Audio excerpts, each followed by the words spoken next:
So ఎప్పుడు start అయింది like నేను స్క్రీన్ మీద కనిపించాలి అనేది? ఏ ఏజ్లో? నాకు డైరెక్షన్ అంటే ఇష్టం అండి. ఆయన దగ్గరికి ఫస్ట్ నేను డైరెక్షన్ అనే వెళ్ళాను మా సార్ ఓకే, దగ్గరికి. యాక్టర్ కోసం లేదు కోసం లేదు కాదు. లేదు డైరెక్టర్ నేను. డిప్లొమా ఫిల్మ్ టెక్నాలజీ అంటే డైరెక్షనే చేశాను. ఆయన దగ్గరికి వెళ్ళి డైరెక్షన్ అని చెప్పి అన్నాను. ఆయన ఏమన్నాడంటే ఫస్ట్ డైరెక్టర్ అవ్వాలంటే నువ్వు మంచి యాక్టర్ అవ్వాలరా.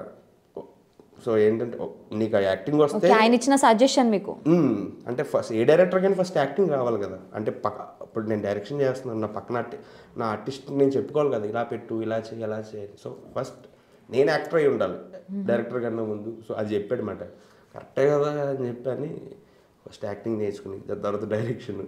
అప్పుడు ఆయన ఒకసారి కళ్ళు బాగా తిప్పుతున్నావు నువ్వు, సో యాక్టింగ్ ట్రై చేయి బాగానే ఉంటుంది అని చెప్పి అన్నది. అయినా లేదు, డైరెక్షన్ కోసమే తిరిగాను. తామడా మీడియా అప్పుడు, సో దాంట్లో పక్కింటి కుర్రాడు అని స్టార్ట్ చేశాను. సో అప్పుడు నేనే రాసుకుని నేనే ఇంకా ఏమో తెలియదు ఫ్లోలో అయిపోయింది, నేనే యాక్ట్ చేశాను. సో జనాలు కూడా యాక్సెప్ట్ చేశారు అలా ఇప్పటి వరకు. అంటే నేను ఏది ఇలా అవుతుంది అని వెళ్తే నాకు అవుతుంది, ఆ మూమెంట్లో అయిపోతుంది, వెళ్ళిపోతూ ఉంటాను అంతే ఫ్లోలో. యా అంతే, నేను ప్లాన్ చేస్తే అవ్వదు.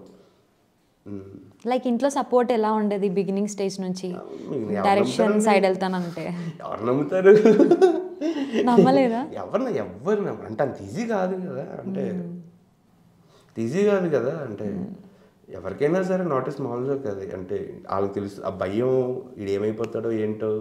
ఇది ఇక్కడ లక్కీ డ్రాలా ఉంటుంది, ఏదో 10 మందిలో 2 కొడతారేమో జాబ్ పార్ట్. అదే చదువుకుంటే ఒక ప్యాకేజ్ తీసుకుని హ్యాపీగా పెళ్లి చేసుకుని అతను పిల్లలు అనొచ్చు. సినిమాలు అంటున్నాడు ఏంటి అంటే బెంగ ఎవరికైనా ఉంటుంది కదా ఆబ్వియస్లీ. అలాంటిదే. ఫాదర్ ఏం చేస్తుంటారు? రైల్వే కాంట్రాక్టర్ అనమాట. సాయి చంద్ర కన్స్ట్రక్షన్స్ అని ఒక కంపెనీ ఉంది. Yeah good. ఒక లారీ డ్రైవర్ నుంచి ఆయన పాపం ఆ రేంజ్ వరకు వచ్చారు.